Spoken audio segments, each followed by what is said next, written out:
That's my daddy, not yours." The words rang out across the marble ballroom like a bell that couldn't be unrung. 100 conversations stopped mid-sentence. Champagne glasses froze halfway to lips.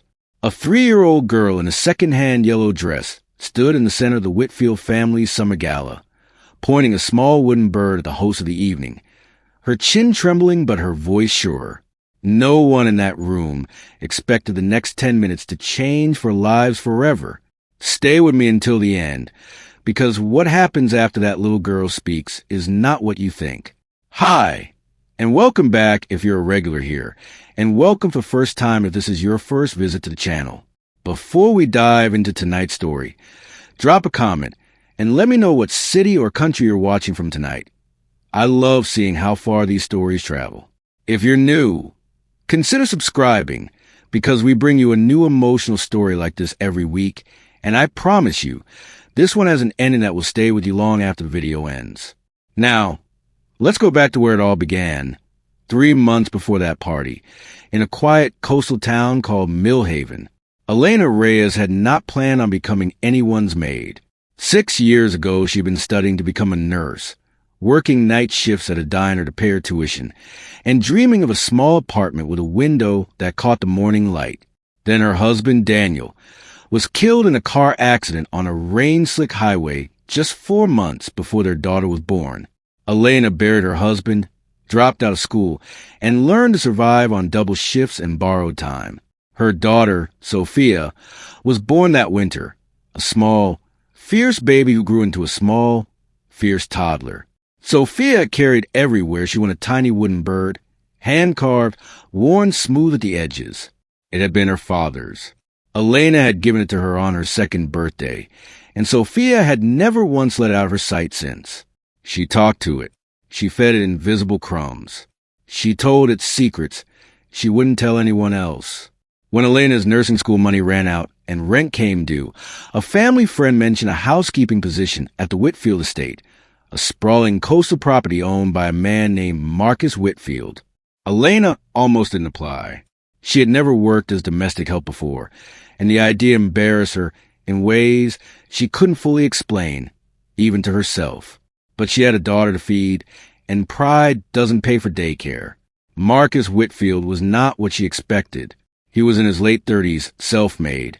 He'd built a shipping logistics company from nothing after his own father's business collapsed when Marcus was in his 20s. He remembered the names of every person on his staff, down to the groundskeeper's grandchildren. He noticed small things, a chipped mug, a limp in someone's walk, a birthday no one else remembered. On Elena's 2nd week, he found her crying quietly in the pantry after a phone call about a missed loan payment. And instead of pretending not to notice, he simply asked if there was anything he could do. He never asked again after that. He just quietly made sure her hours were generous and her position secure. Have you ever worked somewhere and felt like just one person actually saw you as a human being, not just a job title? For Elena, that person was Marcus. Sophia adored him instantly. In the uncomplicated way small children love people who kneel down to their eye level. Marcus always did. He kept a small tin of butterscotch candies in his study drawer specifically because Sophia liked them. And some evenings after Elena finished her shift, he'd sit on the porch steps and let Sophia show him her wooden bird for the 100th time, asking questions as though he'd never heard the story before. Then came Camille Ashford. Camille was polished in a way that took real money and real effort to maintain. Never a hair out of place, never a wrinkle in her linen. Always exactly the right thing to say to exactly the right person. She and Marcus had been introduced through mutual business contacts 8 months earlier, and their engagement had moved quickly, the way things do when both people are more interested in the idea of a life than the daily texture of one. At first, Camille was pleasant enough to the staff, distant but polite. Have you ever watched someone's true nature reveal itself slowly, like a stain spreading under wallpaper? That was Camille, as the wedding planning intensified. So did her impatience. She began speaking to the household staff as though they were furniture that occasionally misbehaved. She complained that Sophia's toys cluttered the sitting room. She once asked Marcus, in front of Elena, why he let the help's child run around like she owned the place. Marcus never answered that the way Camille wanted. He'd simply say, "She's a child, Camille. Children run." And the conversation would end there, unresolved, a small crack in the foundation neither of them addressed. The summer gala was meant to be the official engagement celebration. 200 guests, a live quartet, the entire lawn strung with lights.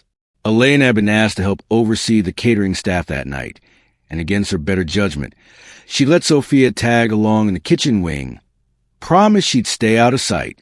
Of course, she didn't stay out of sight. Somewhere around 9 o'clock, Sophia wandered into the ballroom clutching her wooden bird, searching for her mother, and found herself instead standing in a forest of unfamiliar legs and glittering dresses. Camille spotted her first. "What is this child doing in here?" Camille's voice cut through the string quartet like a blade. She crouched slightly, not with warmth but with theater, performing for the crowd now watching. "Is this the maid's daughter? Someone get her out of here before she breaks something." She reached toward Sophia's wooden bird as if to confiscate it. "And what is this dirty little toy? Give me that." Sophia's small hand closed around the bird instantly, and something in her face hardened in a way that made several guests go quiet. "That's not yours." Sophia's voice was small, but it carried. "That's my daddy's bird." Camille laughed, sharp and humorless, playing to the room. "Oh, is it? And where exactly is your daddy, sweetheart? I don't believe I've had the pleasure." That was when Marcus crossed the ballroom, and Sophia, spotting him, did the only thing her 3-year-old heart understood how to do. She ran to him, wrapped her arms around his leg, and turned to face Camille with the fierce, unshakable loyalty only a child can summon. "That's my daddy, not yours." The room went utterly silent. Have you ever watched one sentence reorganize an entire room's understanding of everything in it? Camille's face flushed crimson. "Marcus, what is she talking about? Tell her that's absurd." Marcus knelt down instead, resting a gentle hand on Sophia's shoulder, and looked up at Camille with a calm that unsettled her far more than shouting ever could have. "Camille," he said quietly, "we need to talk. Privately. Right now." He didn't deny it in front of the crowd.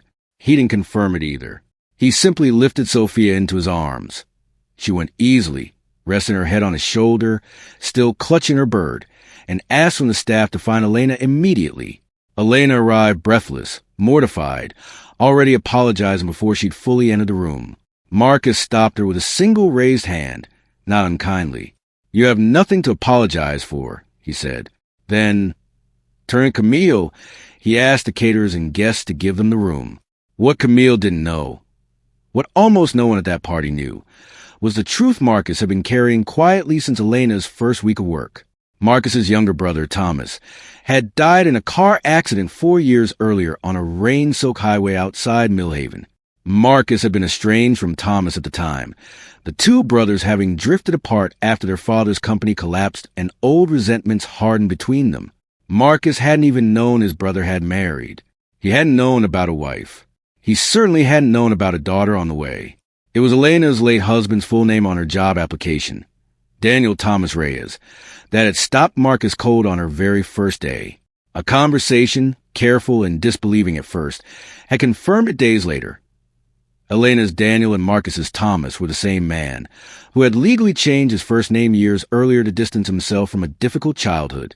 Sophia was Marcus's niece, his own blood, working as a maid's daughter in his own house, and he hadn't said a word to anyone, not wanting to disrupt Elena's dignity, not wanting to turn her private grief into a spectacle, waiting instead for the right, quiet moment to build a relationship the way it deserved to be built, slowly and with trust.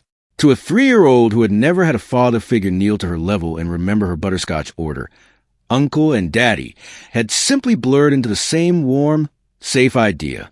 In the privacy of the study, away from the party, Marcus explained everything to Camille, gently, but without apology for keeping it private. And in that same conversation, something else came out. Camille admitted, her composure finally cracking, that she'd known for weeks the help's child made her feel threatened, not because of any scandal, but because she'd watched Marcus's face soften around Sophia and Elena in a way it never had around her.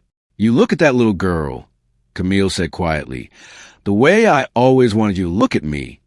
It wasn't an excuse for her cruelty, but for the first time, Marcus saw the frightened, insecure person underneath the polish, and understood that they had been building a wedding on a foundation neither of them truly believed in. Camille left Whitfield Manor 3 days later, gracefully in the end, without another scene. She sent Elena a short note before she left, an apology, stiff but sincere, admitting she let her own fear turn into unkindness.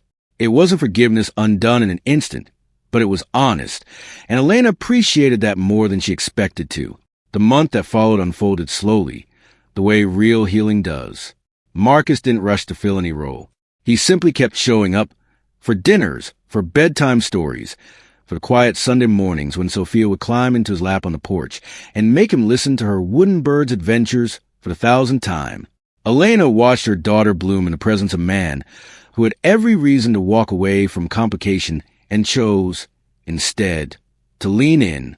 One evening in early autumn, as the three of them sat together on the porch steps watching the sun sink into the water, Sophia looked up at Marcus with her bird cradled in both hands.